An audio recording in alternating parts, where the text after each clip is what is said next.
All right, today we're going to dive into a topic that really challenges our modern understanding of life and death. We're looking at brain death and organ donation, but from a very specific spiritual perspective. It seems like such a simple question, right? When does death truly happen? But what if the medical answer isn't the whole story? The source material for this explainer suggests that the line between life and death might be a lot blurrier than we think. So on one side, you have the standard medical definition. Once your brain, including the brainstem, irreversibly stops functioning, that's it. You're gone. But the spiritual perspective we're digging into today says, hold on a minute. It argues that true death isn't a biological event, but a spiritual one. It only happens when the soul completely separates from the body. Okay, so if the soul has to separate, how does that actually work? Well, this viewpoint introduces a really fascinating concept, a kind of metaphysical tether, an anchor that keeps the soul connected to our physical form. It's called the rishi-sen in Japanese, which translates to the spirit cord. Just try to picture it as this invisible, energetic lifeline. And as long as this cord is connected, the link between the spiritual you and the physical you is still there, no matter what the brain scans might be showing. And here is the absolute crucial point. The spirit cord isn't just a passive thing like a rope. It's an active channel, and it's supposedly transmitting every single physical sensation from the body directly to the soul, even after the brain is shut down. This brings us to the timeline of what this perspective calls a natural departure. So first, brain death occurs. The brain waves stop. But then, the soul starts a process of detaching, of realizing what's happening.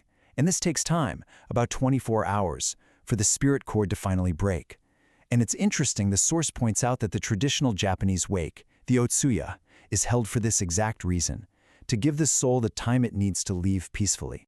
So, this leads us to what is probably the most challenging part of this entire topic.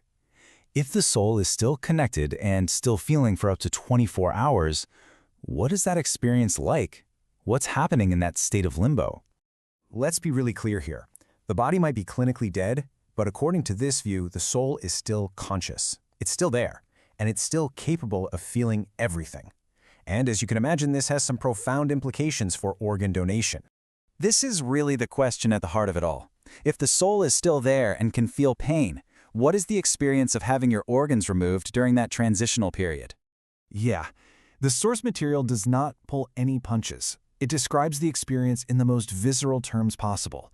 From this viewpoint, because that spirit cord is still intact, the soul experiences the organ harvesting procedure with full, conscious, and excruciating awareness of the pain.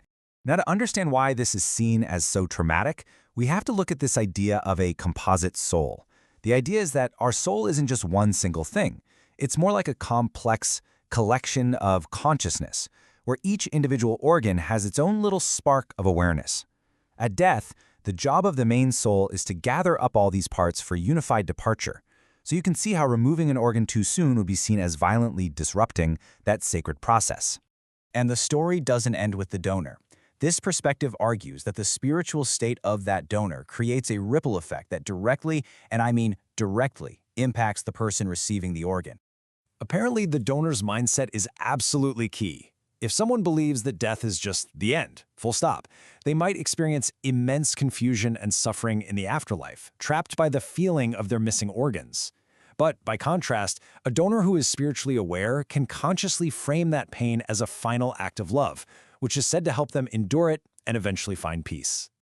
So get this, a direct line is drawn between the donor's spiritual well-being and the physical outcome for the recipient. If a soul is in turmoil, it can supposedly have a negative effect on the very organ it just donated. Okay, so the recipient is facing two big spiritual challenges. First, their own soul might reject the, quote, foreign consciousness of this new organ. The solution? Cultivating a deep, sincere gratitude for the gift. And second, if the donor's soul is suffering, that can cause the organ to struggle. The path to harmony here is to actively pray for the donor's soul, hoping it finds peace and enlightenment. So after laying out all of these profound spiritual complexities, the source doesn't just leave us there.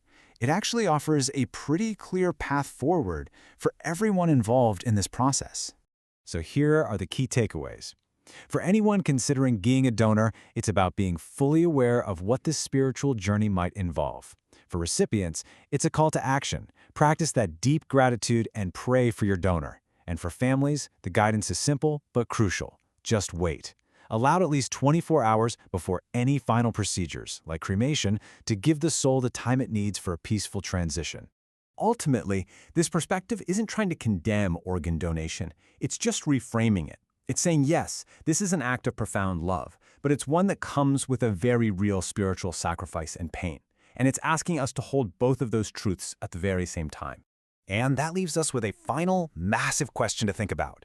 As our medical technology keeps pushing the boundaries of what it means to be alive, how do we make space for and how do we honor the spiritual beliefs that science just can't measure or see? It's a really profound question for our modern world.